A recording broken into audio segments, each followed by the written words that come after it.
This site was chosen as a platform for prototyping a symbol of this larger master plan we have in mind.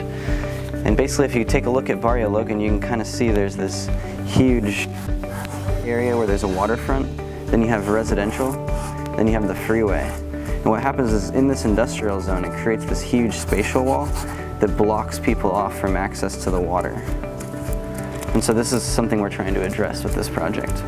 When we're on the site, there's hundreds of employees working in the shipyard, and they don't have a place to go take their lunch. We saw a lot of employees sitting down curbside eating.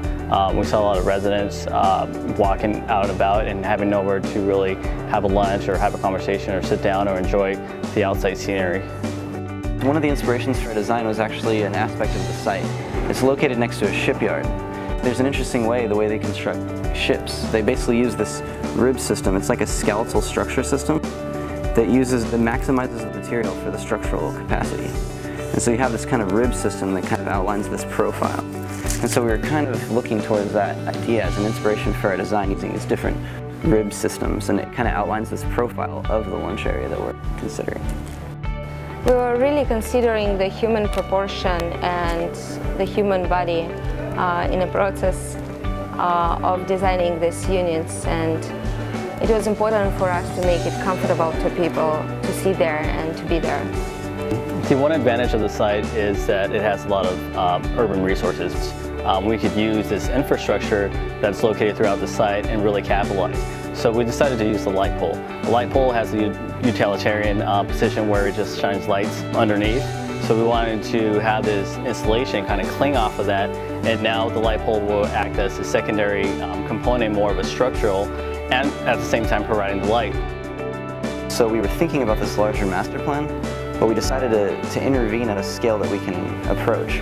So we decided to work on this smaller network across the city, and we're hoping that by attaching to this urban resource, the light poles, you can create this multiplier effect and you can put it around the city, and then maybe this will create a ripple and start changing the neighborhood. So in order to make this project feasible, we had to make sure that we could keep the costs low. What we decided to do in the initial design phase is be able to create this modularity where we can design a single piece. When put together, it creates multiple pieces. We were able to lay out all the pieces into a single 4x sheet of plywood. So therefore we have the initial structure and we have the spacers. Doing so, we're able to use 90% of the plywood, and therefore taking a sustainable approach and cutting the overall waste of the module. Profile method of construction makes it really easy to install these pieces and to transport them. They are flat, so we can take them on the site and really fast and easy install it. It was very important for us to go outside into the community and see how we can implement this by using local people and finding out exactly what is it that they need. With this solution, we were hoping to bring the residences, the industry shipbuilders, and the ocean together to create this symbiotic relationship.